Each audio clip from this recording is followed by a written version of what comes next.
Bonjour les gens, je suis l'Oracle et vous regardez l'héritage de Gaïa. Alors aujourd'hui épisode numéro 15 en extérieur, et oui la météo le permet, ça fait plaisir. Donc beaucoup moins de vent que ces derniers jours, un soleil radieux et puis 14 degrés, ça s'apprécie. Je me suis dit que les conditions étaient inespérées pour vous emmener visiter les carrières Sébourgan à Saint-Gobain 02 410. Alors pour les trouver, rien de plus simple, tout en haut de Saint-Gobain, vous empruntez la rue éponyme, c'est-à-dire la rue appelée Carrière Sébourgan. Vous continuez tout droit et sur la gauche vous allez trouver un stade. Donc là il y a un parking, vous pouvez vous garer, il n'y a pas de souci, souvent c'est vide. Ensuite, armé de bonnes chaussures de marche ou de préférence de bottes, vous vous enfoncez dans la forêt domaniale de Saint-Gobain et au bout de 10-15 minutes de marche, après avoir franchi le ravin appelé le Saut du Boiteux, eh bien vous atteignez les carrières Sébourgan. Donc ce que nous allons visiter aujourd'hui. Bon bah écoutez, trêve de palabres, si vous êtes chaud, je le suis aussi, on peut y aller, c'est parti.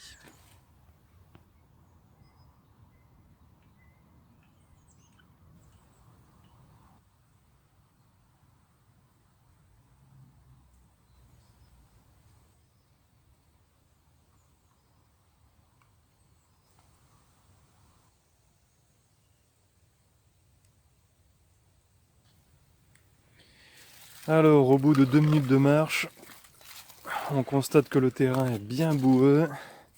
Il a bien plu ces derniers jours, donc les bottes ne sont pas superflues. Donc on va traverser ça gentiment, en essayant de ne pas tomber et de ne pas se faire choper par les ronces à côté.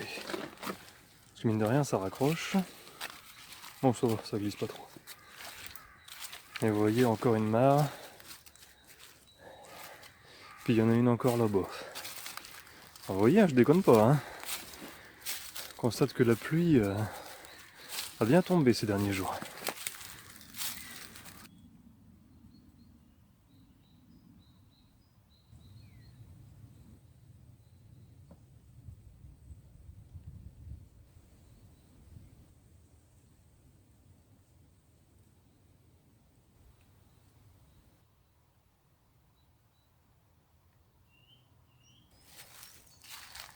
Alors moi, ce que j'aime le plus dans cette forêt, c'est la quantité de houx.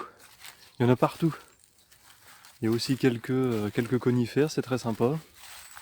Mais ouais, il y a pas mal de houx. Ça surprend. Bon, moi je suis content parce que j'aime bien ça, je trouve ça joli. Et là, depuis quelques minutes, j'entends qu'un pic tape sur du bois. Alors, est-ce que c'est le pic noir comme à Versini ou un pivert? Je sais pas. Mais en tout cas, on l'entend de temps en temps. Et puis, bah, les autres oiseaux se donnent à cœur joie pour chanter. On se croirait vraiment au printemps, c'est incroyable.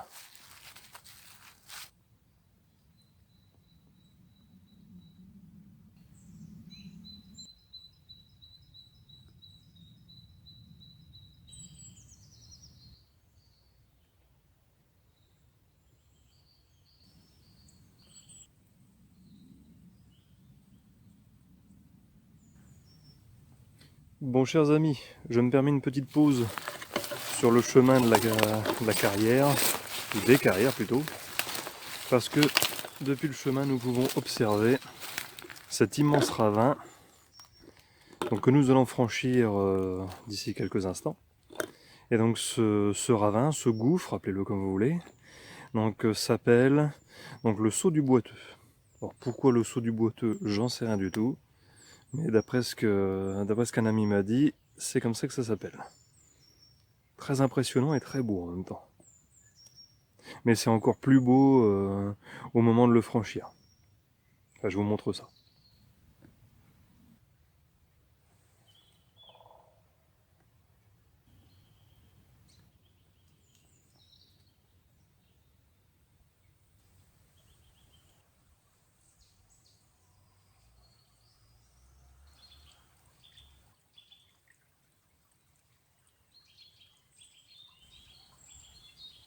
Alors franchir le Saut du Boiteux, c'est le passage que j'aime le plus sur le chemin pour aller aux carrières. Pourquoi? Parce que c'est un petit côté très Seigneur des Anneaux. Vous voyez la grosse pierre qui sert de pont, le petit ruisseau qui passe en dessous. Il y a un petit côté, sans exagérer bien sûr, un petit côté Nouvelle-Zélande. forêt primaire et tout, j'aime beaucoup. Franchement, rien que ce passage-là, il vaut déjà le détour. Un petit coup de l'autre côté. Donc le ruisseau, il sort de là.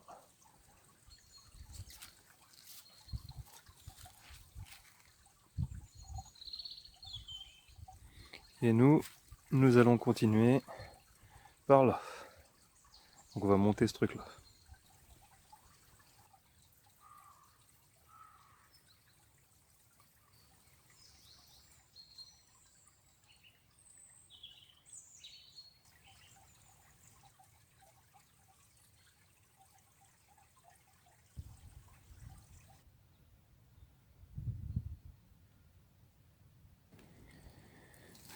Alors nous arrivons maintenant à la croisée des chemins. Eh oui, il y en a ici aussi. Et donc pour atteindre la carrière, il ne faut pas prendre en haut ni sur le côté, il faut prendre le chemin du milieu, celui qui descend. Parce que la carrière est en contrebas. Bon bah allez, on est presque arrivé. On continue et sans tomber de préférence.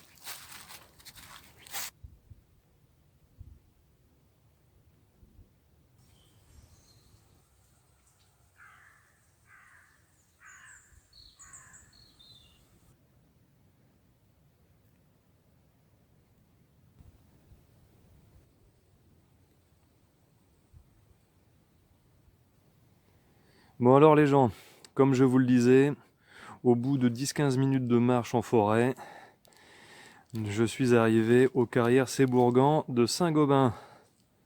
Regardez comme c'est beau. Regardez comme c'est impressionnant. Magnifique, hein? La pierre, la forêt, les fougères. Regardez comme c'est puissant. Là, on la sent, la force de la nature. Alors bon, c'est un site qui n'a rien de naturel, hein, puisque c'est une carrière de pierre. Donc c'est grosso modo une mine de pierre, hein, qui a été exploitée notamment au XIIe et XIIIe siècle pour construire le château de Coucy, hein, notamment. Donc pas que lui, hein, mais le château de Coucy en a fait partie. Et puis bah, c'est un endroit qui a été abandonné, on en a fait des cartes postales aussi. Et j'ai cru comprendre aussi que des gens y avaient habité, en mode troglodyte. Donc après, je sais pas si c'est vrai, mais pourquoi pas, hein, l'endroit m'a l'air tout à fait aménageable. Bon, si je retrouve des cartes postales, je vous les mettrai dans la vidéo. Bon bah écoutez, je refais quelques plans en extérieur pour que vous puissiez visualiser comme il faut le site. Et puis ensuite, bah, on va s'enfoncer dans les cavernes pour voir les curiosités donc qui restent à découvrir et qui sont, selon moi, quand même les plus importantes. Donc vous allez vous régaler.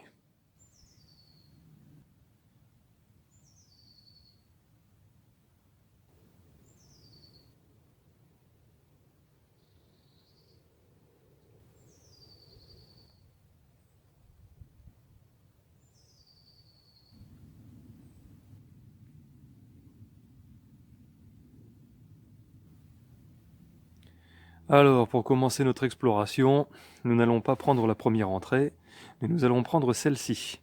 Donc celle qui est tout au bout lorsqu'on arrive. Donc c'est celle avec l'inscription sur le mur et la fenêtre. Donc juste à côté, on a un petit talus joliment décoré de fougères, je trouve ça super beau. Ça a du charme ces plantes. On a un petit chemin comme ça. Voilà.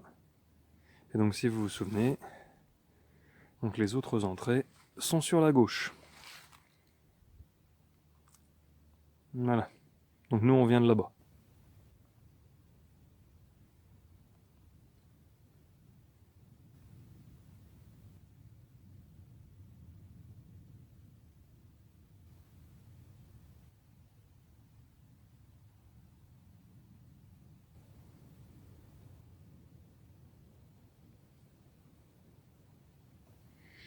Bon, arrive le moment de se lancer, hein.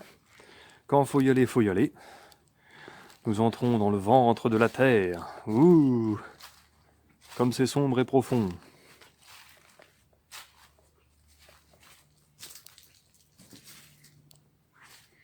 Wouah, ça a franchement de la gueule quand même. Bon, je vois que c'est dégradé malgré tout par des graffitis, mais ça reste super beau. Et attention, hein, ce n'est que le début, hein, vous allez voir des choses encore plus cool juste après. On continue.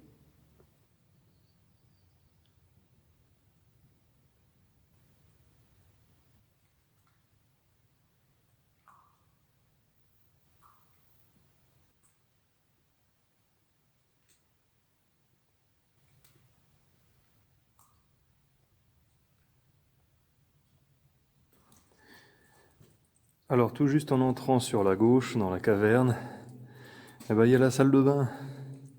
C'est merveilleux.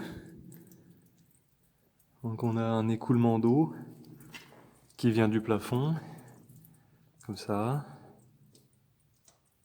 Donc on peut suivre l'eau avec le mouvement qu'elle fait sur la roche, et puis sur les couleurs blanchâtres du calcaire qu'elle a laissé. Et donc tout en bas du goutte à goutte, on se trouve ce qu'on pourrait appeler un passe-plat, lol, et puis une fontaine, si je puis dire. C'est joli, hein? Et l'eau est d'une clarté malgré les débris qu'il y a dedans, c'est impressionnant.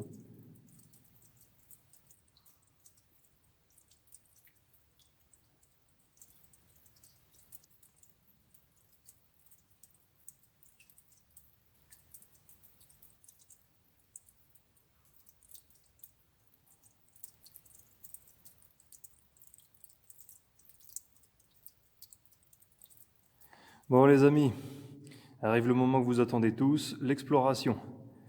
Donc juste après la fontaine, enfin la salle de bain intégrée à la caverne, eh bien nous allons nous enfoncer dans la grotte pour voir les autres curiosités. Enfin la grotte, la carrière plutôt. Alors je suis rentré quelques minutes avant pour déposer des jalons, de telle sorte à ce qu'on ne se perde pas, et aussi à ce que je puisse filmer tranquillement sans me demander où est le chemin. Donc ça nous fera aussi un petit peu de lumière.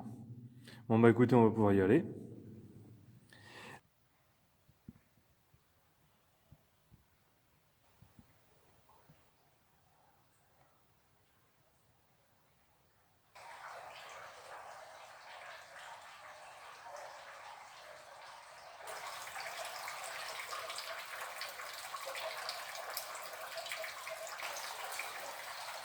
Bon mes amis, au bout de quelques minutes de marche, nous arrivons à la première curiosité. Donc vu d'ici, on dirait un immense morceau de boursin, mais en réalité, ça n'en est pas. Désolé. Hein. Alors c'est une sorte de fontaine. Donc là, la vapeur que vous voyez, c'est mon haleine qui transparaît dans le faisceau lumineux. Alors on a du plafond de l'eau qui sort, qui tombe, et qui est réceptionnée dans une sorte de vasque en pierre. Donc l'eau débordant a façonné le décor autour, c'est très joli. Donc c'est la première des 3 fontaines qu'il y a sur ce chemin. Alors je ne sais pas s'il y en a d'autres dans la carrière, mais en tout cas sur cette travée il y en a 3.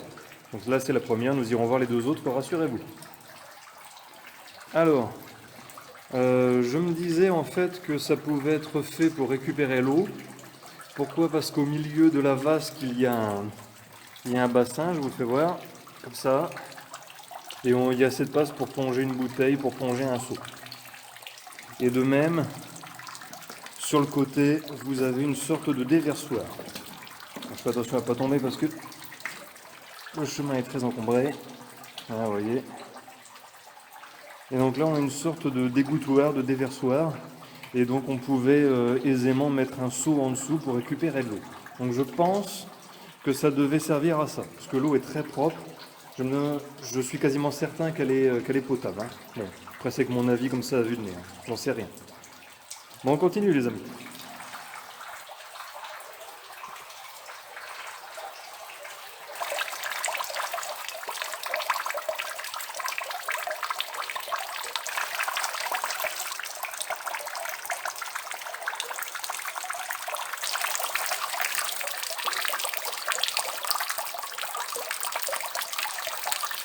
Alors l'autre jour, avec un pote et sa douce moitié, nous sommes venus ici et on trouvait qu'il y avait une drôle d'odeur de brûlé, comme si quelqu'un avait fait du feu. Alors il n'y avait pas de traces à part du vieux bois brûlé. Et puis là, tout à l'heure, j'ai trouvé ça. Donc quelqu'un a dû s'amuser à imiter Rahan, parce qu'il y a deux torches, hein, il y a deux bâtons, deux torches qui ont récemment servi et qui n'étaient pas là le week-end dernier. Voilà, voilà.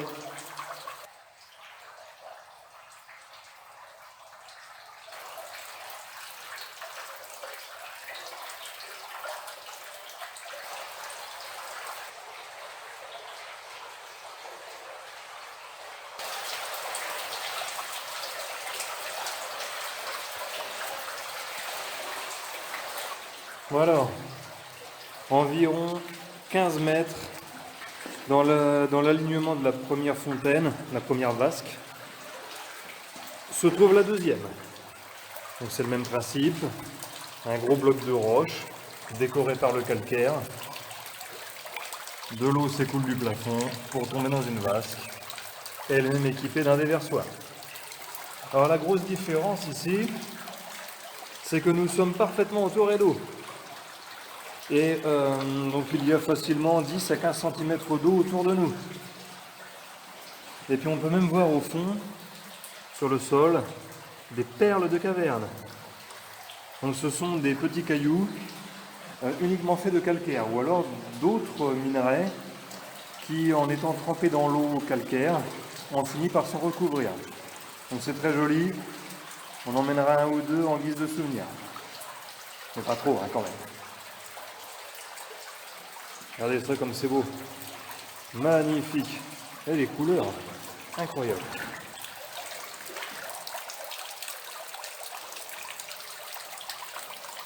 Donc on peut déjà entendre la troisième et dernière qui se trouve au bout. Et on voit les jalons qui vont nous y conduire.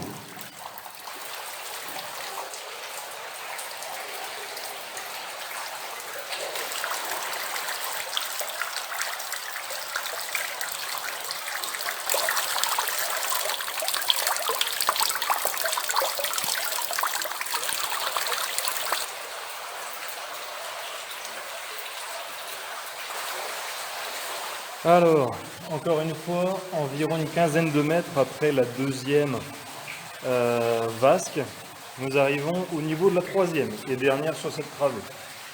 Donc je vais essayer de parler un petit peu plus fort, j'espère que l'écho et le bruit de l'eau ne vont pas masquer ce que je dis. Donc là, je vous fais un plan avant parce que on voit que le niveau du couloir il se rétrécit. Donc il faut baisser la tête et on va y aller. Et aussi faire attention à l'eau. Parce qu'il y en a encore beaucoup. Bon, je vois que mes petites bougies servent bien. Aïe, je viens de rapprocher le plafond.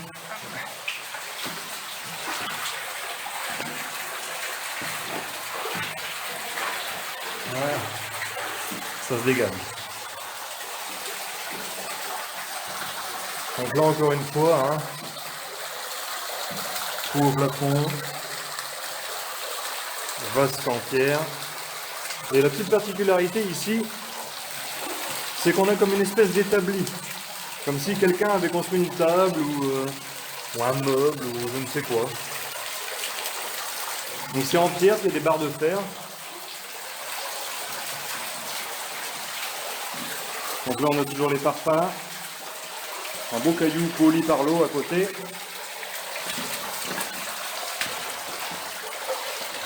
Là-bas c'est le fond du boyau, on va y aller, vous inquiétez pas.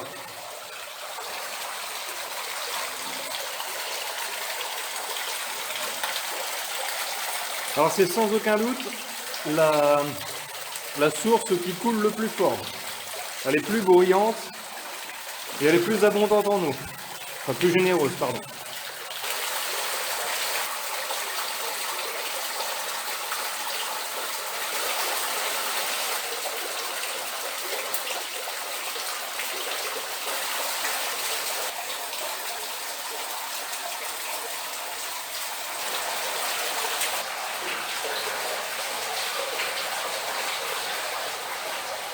Voilà, il fallait bien qu'on y arrive.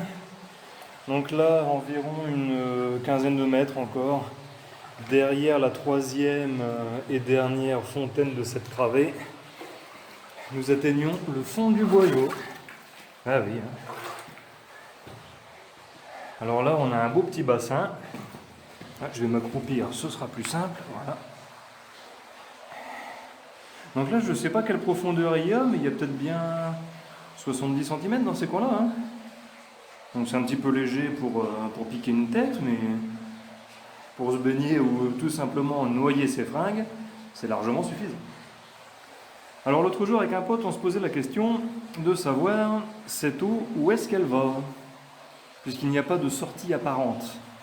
Et comme vous pouvez l'entendre, eh bien, les fontaines donc, tournent à plein régime. Donc l'eau, elle doit bien aller quelque part. Et elle ne sort pas par le chemin d'entrée. Alors où elle va? C'est quand même pas la terre qui la boit, si? Bon, alors j'ai repéré quelques fissures à certains endroits, mais il n'y a pas de courant, il n'y a rien du tout. Donc ça me semble être une mauvaise explication, ou qu'une partie. Bon, si vous savez, n'hésitez pas à le dire, mettez-le dans les commentaires. Je serais ravi d'avoir l'info. Bon, écoutez, nous sommes arrivés au fond, on va faire demi-tour, et j'ai une autre curiosité à vous faire voir. Donc on perd pas de temps, on y va.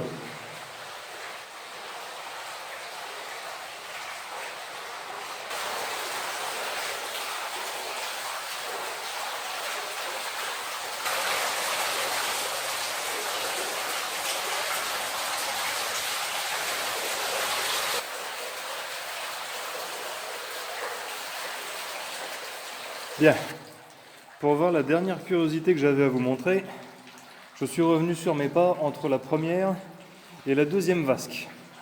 Donc là, j'ai la même position que quand je suis arrivé. J'entre dans la caverne. Et là, au lieu d'aller en direction de la deuxième vasque, juste en face, eh bien, on va prendre immédiatement à droite pour prendre un autre boyau humide. Donc ça va s'assécher, hein, vous inquiétez pas. Bon, après, moi, je m'en fous à mon niveau. J'ai toujours mes bottes, nickel. Je regrette pas d'avoir acheté ça. Bon achat.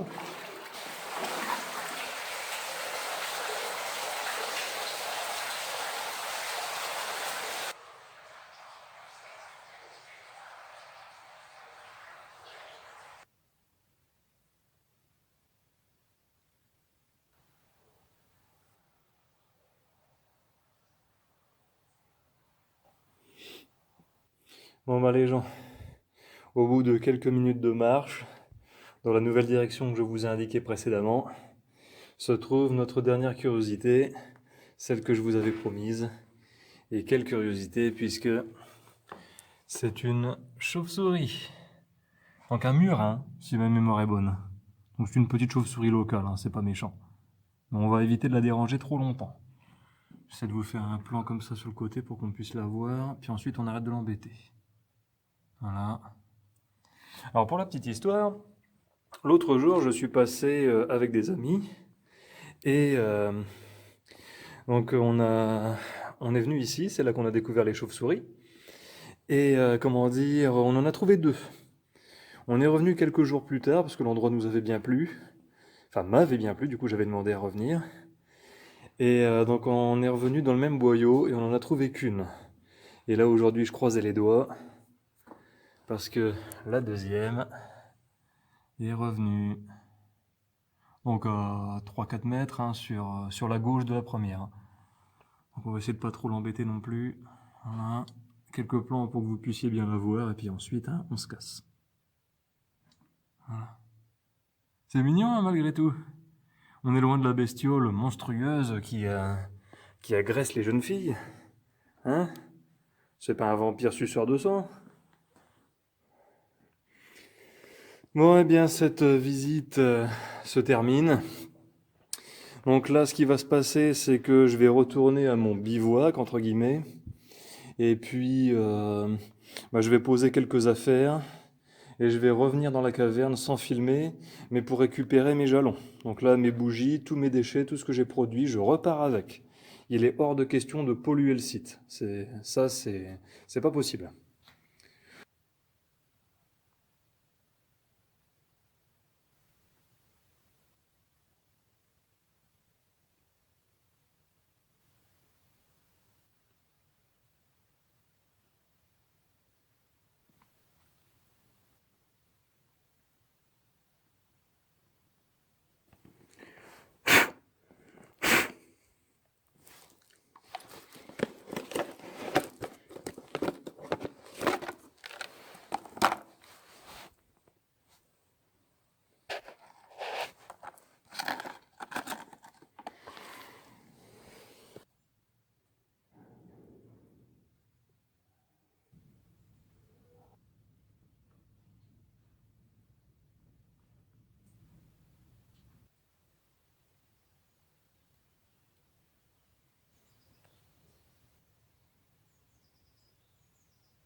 Mais je sais pas si vous vous souvenez au début de la vidéo, dans la première salle, il y avait un trou au plafond.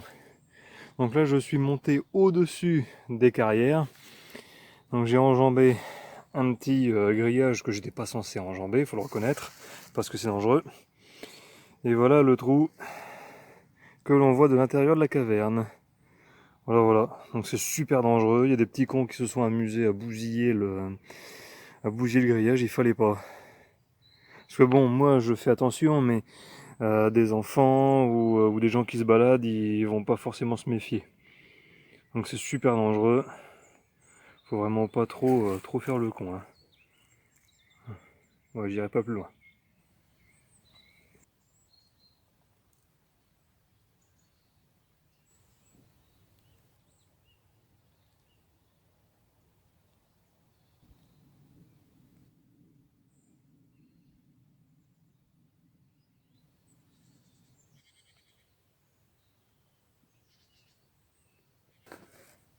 Bon, mes amis, cet épisode numéro 15 est à présent terminé. J'espère qu'il vous a plu. Bon, pour ma part, je dois reconnaître que ça avait quelque chose de sombre, de lugubre, de glauque, voire même d'effrayant à certains égards. Donc j'ai pas été tranquille tout le temps. Mais bon, voilà, hein, j'ai réussi quand même. Je suis très satisfait des images que j'ai pu réaliser, ne serait-ce que pour mes propres souvenirs, mais aussi pour mieux vous les partager. Donc regardez la vidéo, hein, je me suis vraiment donné à 300% pour vous fournir ces images. Donc profitez-en, c'est de bon cœur. Bon, sinon, vous connaissez la chanson. Si vous n'êtes pas encore abonné, eh bien, franchissez le pas. Cliquez sur le bouton s'abonner, mettez la cloche. En 2 clics, c'est fait. Hein. Partagez la vidéo, c'est ce qui permet à la chaîne de grandir et de se faire connaître. Laissez le petit pouce vers le haut qui fait plaisir. Et puis, si vous avez des questions, des remarques à faire valoir, laissez un commentaire. C'est toujours avec grand plaisir que j'en prends connaissance et que j'y réponds. Et puis, ben, moi, je vous dis à bientôt pour la prochaine. Allez, salut!